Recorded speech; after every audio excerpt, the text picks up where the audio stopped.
یہ امریکہ گھبرائے گا, یہ جو امپورٹ حکومت ہے یہ گھبرائے گی, شہباز شریف گھبرائے گا, اور یہ جس کی کام پہ ٹانگ رہی ہیں وہ گھبرائے گا, زرداری گھبرائے گا, مولا فضل الڈیزل گھبرائے گا. السلام علیکم. وعلیکم السلام. اچھا یہ بتائیے آپ احتجاج کیوں کر رہے ہیں؟ ہم احتجاج اس لیے کر رہے ہیں کہ ہمیں یہ جو امپورٹ حکومت ہے, جو امریکہ کی طرف سے حکومت ہے, ہمیں یہ منظور نہیں ہے. پی ٹی آئی کی حکومت چلی گئی, اس بارے میں آپ کی کیا رائے ہے؟ اس بارے میں یہ ہم انشاءاللہ دوبارہ واپس آئیں گے. عمران خان واپس ضرور آئے گا.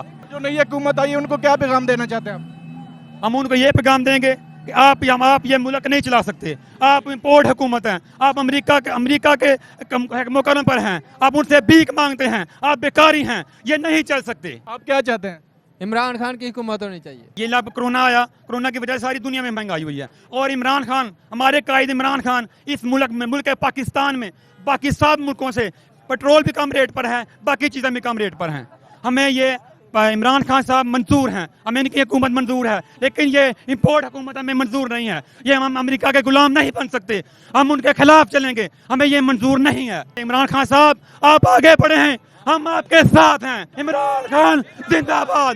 ہم اپنے قائد عمران خان صاحب کہتے ہیں آپ نے گھبرانا نہیں ہے, ہم آپ کے ساتھ ہیں. یہ امریکہ گھبرائے گا, یہ جو امپورٹ حکومت ہے یہ گھبرائے گی, شہباز شریف گھبرائے گا, اور یہ جس کی کام پہ ٹانگ رہی ہیں وہ گھبرائے گا, زرداری گھبرائے گا, مولا فضل الڈیزل گھبرائے گا, اور یہ امریکہ بھی گھبرائے گا, اور یہ حکومت عمران خان کی حکومت واپس ضرور آئے گی. زندہ باد, زندہ باد.